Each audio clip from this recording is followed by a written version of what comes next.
So let me talk to women.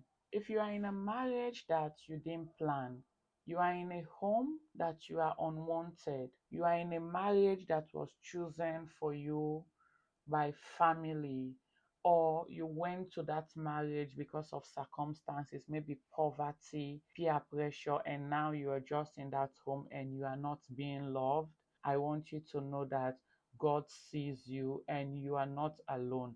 I know most people want to say this will never happen to me, or it's their fault, so let them live by the consequences of their sin.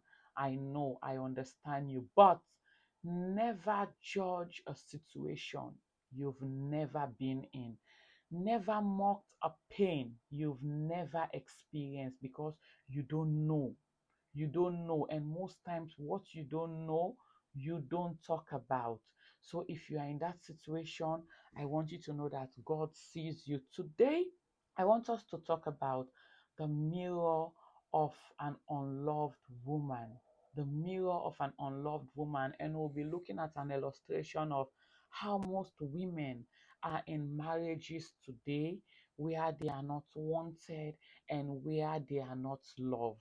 We'll be looking at the story of Leah. I know if you are somebody that is familiar with the Bible, or for my listeners that don't know the Bible, there is a story of Jacob. So Nabal was the father, Rachel and Leah were sisters, and Jacob was their husband.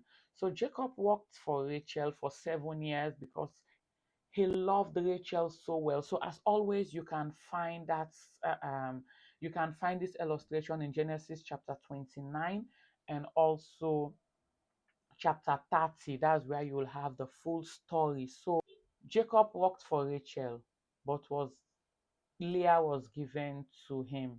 He had an affair with Leah, woke up and was like, this is not the woman that I worked for. And the father was like, oh, in our tradition, is the younger cannot get married before the older. That's why we did that. How many women are in such marriages today because of tradition? So what happened? Jacob was like, okay, I'll work again for Rachel. Imagine Leah being in that house, being unloved, and Jacob working for Rachel. I know we all want to be the Rachels, of course, but let us also don't forget the Leahs that are suffering. So Jacob worked and then had Rachel. Leah was still in the home, cooking meal, being the best wife, trying to please her husband, but still was not chosen. And what interests me here is when the Bible said, it said, but God remembers Leah and open Leah's womb, and Leah keep giving birth to sons. Even when Leah was giving birth to kids, she was like, I know this time my husband is going to love me. I know whenever he give birth, he will just name the kids based on her experience. Is this not the same for most women? You've done everything you can. You've placed your career on hold. You've done what you know to do. I know women that will even cook with anointing oil. They are from one church to the other praying that their husbands will love them, that their husbands will steady, that their husbands will see them. But that's not the case. But I want you to know that your value is not based on your husband. Your value is based on God, and God values you so much, just like Leah. Keep praying, keep holding on, and know that God sees you. Being overlooked does not mean that you are useless. Being unloved does not mean that you are not chosen by God. And pain does not disqualify your purpose. At times, the situation, you are the one that might have even caused it. Maybe you got pregnant, the man was not ready for the marriage, but now because of shame and other things, because of family pressure, you are like, you know what, let's just get married. And now you are in this situation, the man do not even love you, but you just want to stay because you now have kids.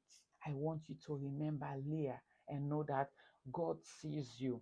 And at the right time, God is going to reward you. God is going to help you.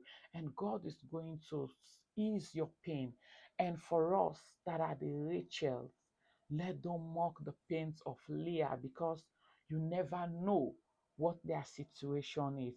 And God will continue to bless all of us that will find love, will find peace, will find happiness in our homes and in the hearts of our husbands.